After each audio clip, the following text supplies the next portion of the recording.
We're going green today in the town square, and one environmentalist suggestion that may have some parents seeing red. She says kids are not only too expensive, but they're killing the planet.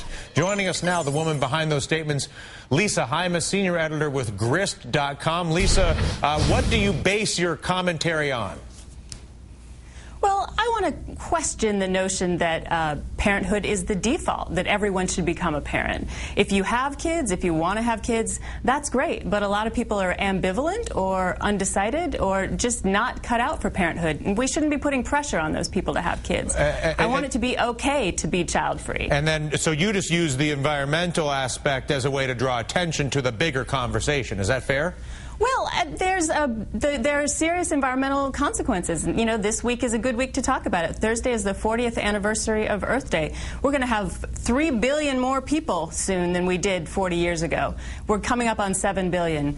So if you aren't sure you want kids, think about the environmental implications. There are a lot of people talking about ways that you can green your life and cut your carbon footprint. Well, there's one really easy thing you could do to green your life, and that's not have a child, or maybe have one instead of 2. What about folks who maybe didn't want to have kids, and then they do have kids, and then they argue after the fact, my goodness, I had no idea what I was missing. I'm so glad I finally had kids. What do you say to them? Good for them. I'd say that's great. Parenthood is really rewarding for a lot of people. But, you know, you have to make choices. Parents get to experience some things that I won't get to, but I'll get to experience other things. You can't have it all. You have to make your choices. And I want people to know that it's okay to say that you're going to pursue other things in life. How has the reaction been to this narrative or this idea?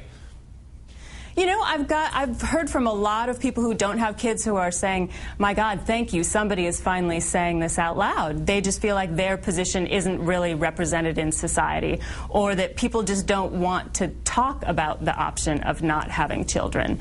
One thing that surprised me is that a lot of the people I've heard from, you know, they actually work with kids. I've heard from a number of people who are school teachers or work with kids in at-risk children, or one woman who works in hospice with dying children.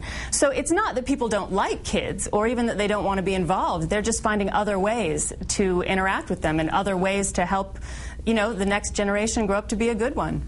How do you calculate the impact of children? How did you come up with a calculation?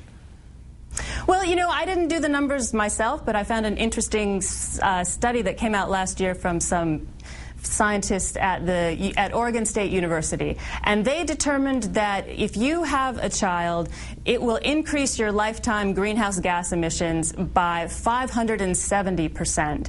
And the way they came up with that number is you're not just having a kid, but then your kid is going to have a kid, most likely, and so on. So it's a massive increase in your own impact. Understood. Listen, Lisa, real pleasure for the conversation. Thanks for the time.